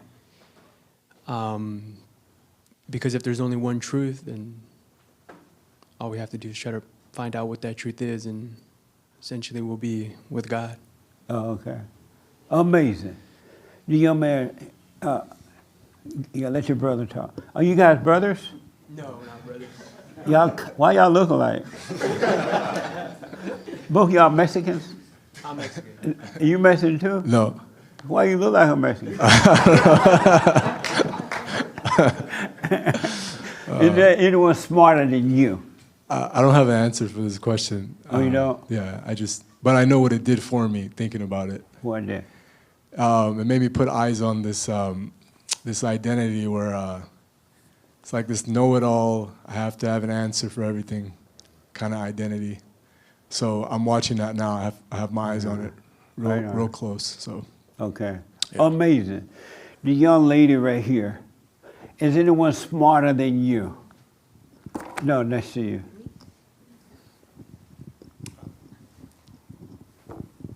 Yes. And who's smarter than you? I think a lot of people are smarter than me, but it's not like an intelligence thing, like for school or like smarts. I think just with like experiences, people have known more than me since I'm still young. How old are you? 14. Oh, okay. So you said yes, but not like an intelligence thing? Yes. So you're smart, intelligently, you're smart? I think so, yeah. Have you forgiven your mother for the way she treat you? Yes. You told her? I think not in exactly words, but in the way our relationship is, yes. And what get on your nerve? What does she do that gets on your nerves at time? Maybe when she thinks like that she knows something better and she's not correct. No. And you try to tell her she's wrong? Yes. And what does she say? I think she agrees with me sometimes, and other times she'll try to prove me wrong as well. And what do you do when she tries to prove you wrong? I try to prove her wrong. Right on. Do you get angry at her sometimes? I think mad, but I don't really voice my anger in like yelling. It's more maybe just like stern voice or like upset, but I don't really yell or like get mad in that type of way. So if I'm hearing you correct, you get mad, you just don't yell and stuff. I get mad, but I don't really voice that anger. Like, I try to just keep it to me. I don't want to spread it. Oh, so you just keep it inside? Yeah, in a sort of way. Oh, I see. And what does it feel like to keep it inside of you? I think I would say it doesn't feel bad because when you say it, after you regret that anger that you did. Like, you feel bad that you shared that because there's no reason to. Do you ask your father to help you deal with your mother? Yes, sometimes. And what does he say when you say, hey, Dad, help me deal with her, she's crazy? Well, we usually pray or talk to the Lord or ask the Lord. So you go to your dad to ask him to help you deal with your mother, and he pray? Yes, sometimes. What a coward. Why doesn't he go and deal with her, tell her to sit down and shut up? Well, not in those exact words, but sometimes. Sometime what? He'll say something like along the lines of that. Tell your mother to be quiet, leave me alone? Sort of. Yeah. What good does it do you when your father prayed to God instead of dealing with your mother? I think it just kind of like shows an example that I should ask the Lord to help me with these problems instead of going to like external sources for it. Oh, that's what that's about? I think so. Oh, okay. Are you the father? Yeah. And this your wife? No. Are you the mother? That's your daughter? Yes. He's the father, but you're not his wife? Correct. But you're the mother? What the? No, I'm playing. Yeah. So let's put some context to this, right? So me and my daughter live in Canada. We used to live in San Diego. You and your daughter? Me and my daughter live And in your Canada. and you live in the United States? She lives in San Diego. Oh, we good. used to live in Far San Diego. away. Yeah. So moved to Canada. We came back this summer to visit. Right on. Visit our mom. And we're all here today. I've been watching you since January. Right on. And my whole prayer life has changed. And because of silent prayer. And I see what you're talking about in silent prayer. Is it difficult dealing with her mother? It was very difficult, but I would say since the silent prayer was doing it, things got a lot better. Is it in easier communication. Yeah, way easier. Oh, okay. Okay, so yeah, so that's Oh, pretty good. much the whole thing. But the silent prayer thing, for anybody who's Stay with it, yeah. stay with it, you start to see really what's going on, the thoughts flashing through your mind. Yeah. In the prayer, you start to disconnect from them and start knowing that they're not your thoughts. And this carries through your day, that when these intrusive thoughts come into your mind, intrusive is because Satan is sending every thought that comes in your mind, Yeah. you automatically know it's not from you or from God. So are you India? No, I'm Sicilian. Oh, and you're black, right? Yes. How did that happen? So are you difficult for him to deal with? Yes. And why? I would say differences just in how we handle things. I mean, we've had a long history of being combative, I would say. And why are you so combative? The human nature or sin nature aspect, I would say. You're right about that. Why don't you overcome the human nature? I think that's been where things have been better, that we've had this visit and been interacting the way we have. Are you working on yourself? Yes. You are. So they told you to work on yourself? I didn't say that, but Oh, you didn't tell her? I asked them to come here if they wanted to. If she wanted to come this morning, she Oh, could. If this not, your first time here? Yes. Do you have any questions about anything? No. How did you become evil? I think we're born into sin, so I think it's just in entering the world, we start off that way. And so how did you become evil? Through existence. What do you mean by coming that? Meaning born into sin, so I was What does that mean? from birth. You were born in sin from birth, meaning what? From my first breath as a human. Oh, so you believe that you were born a sinner? Oh, really? How did you become like your mother?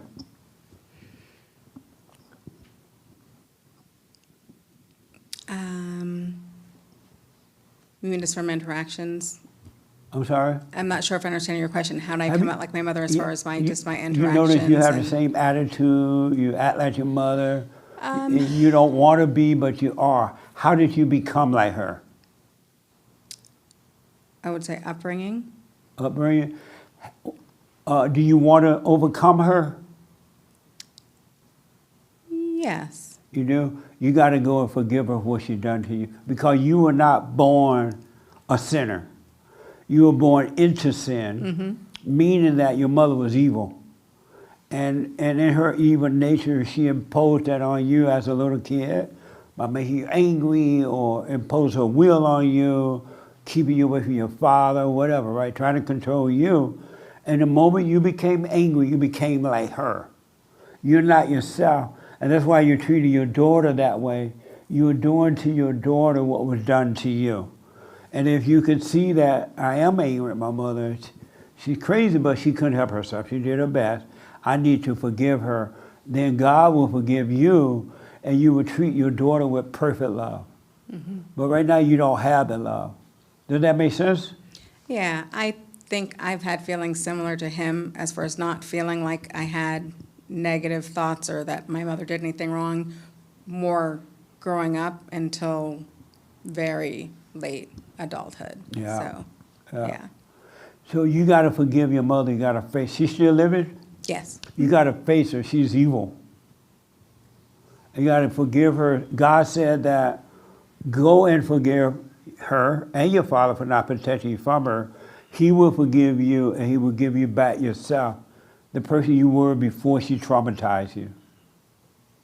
And then you can treat your daughter with perfect love. Right now, you don't have love to love your daughter or anyone with. That make sense? I hear you, yeah. And are you close to your father? I would say I'm equally close with both parents. And have you forgiven him for not protecting you from your mother? I don't think so. I mean, I don't think that I've had that mindset to think of it that way. I understand that mindset. Well, you need to start. I recommend you start focusing on you so you can overcome this anger. You were not born with that. You were created in the image of your mother. She recreated you by imposing her will on you, making you angry, and you became like what you hate. You got to forgive her. Mother, I'm sorry for resenting you. I realize now you couldn't help it. And don't ask for forgiveness because she's not going to forgive. She's going to blame you. Oh, I need to be forgiving you. Oh, your daddy wasn't no good. He wasn't here for you. He didn't do you. She's going to blame everybody but herself. But God said, forgive her. I'm sorry for resenting you. And God will forgive you and let her suffer until she's ready. Or if she's ready. That makes sense? Mm-hmm. Any disagreement with that? I wouldn't say disagreement. Any questions about it? And so that's why he couldn't deal with you, because you just mean. You have no love. And you don't want your daughter to be like that, right? Correct. You want her to love you. But she can't love you because you won't love her back. You have no love. She's too young to understand it. Thank God her father, hopefully now, is helping her with that. But she can't love you because you're not giving her love. You only give her hate.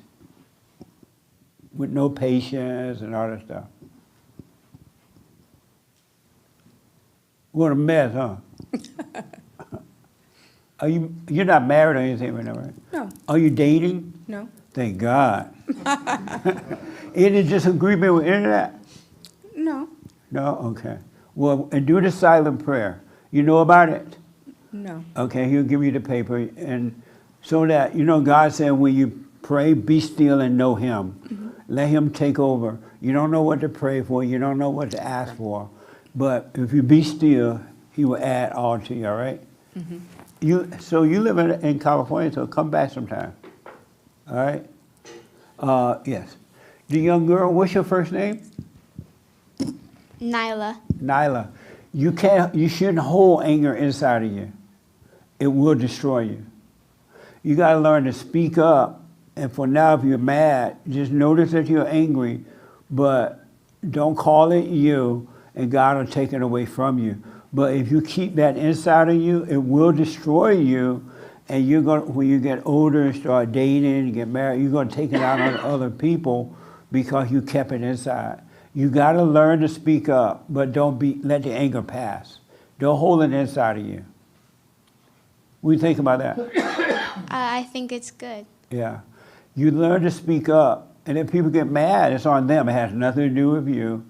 You speak up, but just do not hold that anger in you. It'll destroy you because it's evil. It's not from God. All right? Yes, thank you. You're welcome. Any questions about that? No. So don't fight with your mother anymore. You speak up, hey, mother, no, that's not true, or yes, that's true. This did happen, or it didn't happen. And when she try to argue, don't argue at all. Don't try to win, because you just argue with the devil. And then you have the devil in you, two devils arguing. Stop arguing with people. All right? Yes. Any questions about that? No. Amazing, huh? You like Canada Yes, I do. better than America? I think they're both good. Yeah. Amazing. And have you forgiven your father? Yes. You have?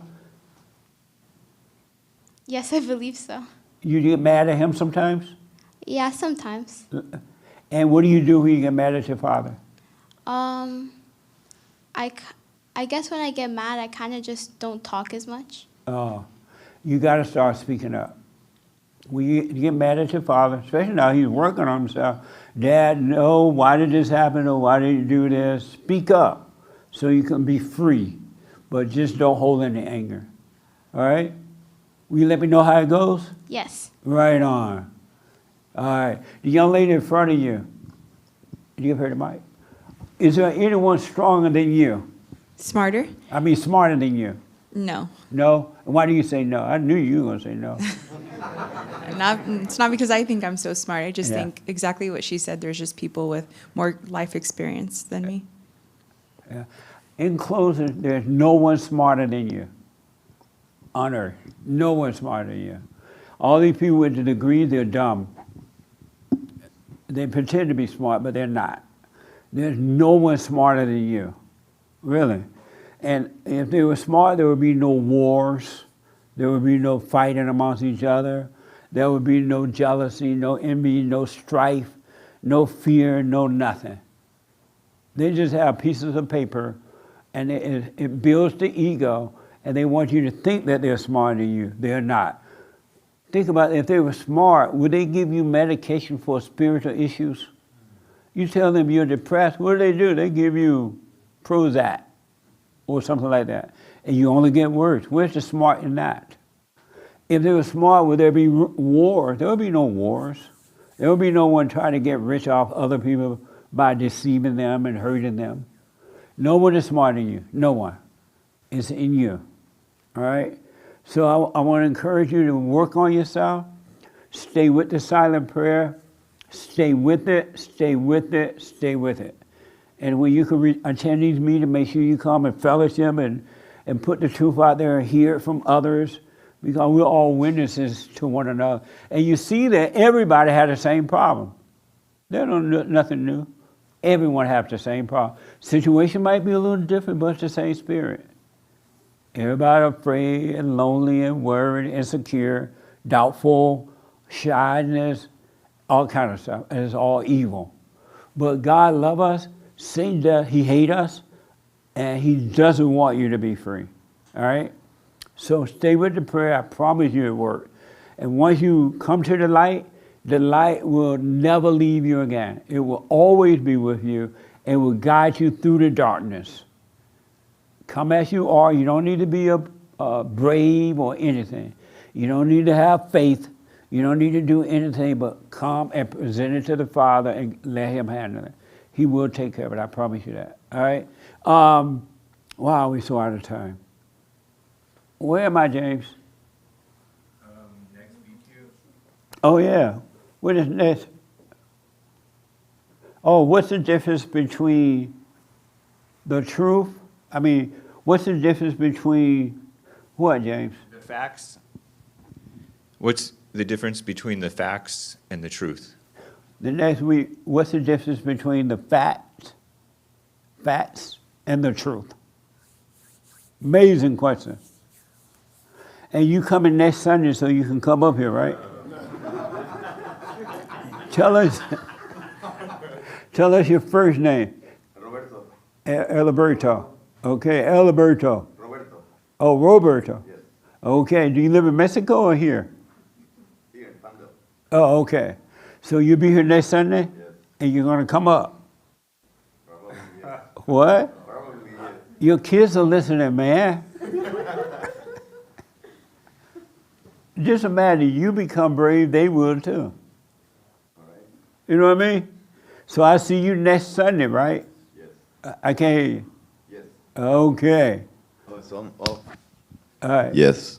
Do you want to come up now or next Sunday? I mean, so listen, none of this stuff is real. Stop going along with the false identities. Their ego, that's the nature of Satan. It is the human nature, which is the nature of evil. All right? So stay with us. Stay with the silent prayer. Watch yourself. If you feel mad or feel glad, don't blame anyone. You know it's happening inside of you. Let it stay there. Watch it, and don't blame anyone else. I promise you, you'll be fine. You will be made free, but you got to die. The old nature. It must die in order to live. You got to go through this hell. No way around it. You got to be afraid. You got to whatever. All right? I am out of time. Thank you for your support. Happy Man History Month. See you all tomorrow. Bye. Thank you all very much. Amazing.